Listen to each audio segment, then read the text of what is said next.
Susan Brothers, thanks everyone for being here.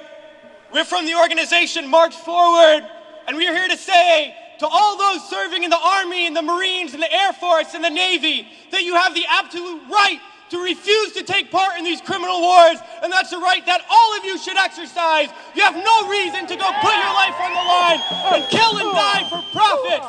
We've been to Iraq, we've been to Afghanistan, and we know what these wars are really about. And we joined the military for many reasons. Because we need a college education, because we need a job, because we need health care. And then we joined the military, and they tell us that our enemies are poor people in caves in Afghanistan, or poor people in the deserts of Iraq. But we've been to those countries, and we know that our enemies are not other poor people abroad. Our enemies are the people that laid us off from our jobs, that denied us health care, that make it impossible to get an education. Our enemies are not in the poorest countries on the planet, but right here in the richest one. Now these wars, the occupations of Iraq and Afghanistan alone, are costing over $700 million every single day. This is a crime. Every single day, while so many of us are hurting. Well, I think all of us here and the vast majority of people in this country would agree that we can spend $700 million a day better than bombing people that we have no reason to bomb. We can spend $700 million a day rebuilding those countries we've destroyed. We can spend $700 million a day caring for the veterans we get home when they get home. And then we can spend $700 million a day giving every single person health care, a college education, a job, and a livelihood, and a home. That's what we need to be spending our money on.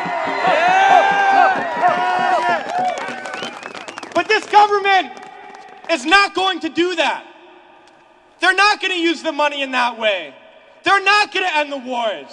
And they're not going to do it because it's not our government. It's their government. It's a government of the rich. It's a government of Wall Street, of the oil giants, of the defense contractors. It's their government, and the only language that they understand is shutting down business as usual. And that's what we're doing here today, and we're going to continue to do until these wars are over.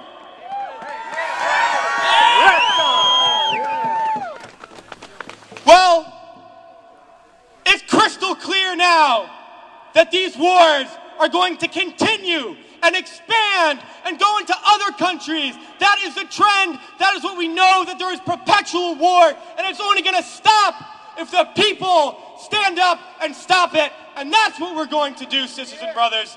And a lot of people ask me, what do we do? Because we all know things are bad. We all see the atrocities on TV. We read about it. We experience it. People always ask, what do I do? Because we always want to know what to do. Do we vote? Do we support a politician? Do we join an organization? What do we do? Well, I'll tell you what we do. It's simple. We fight.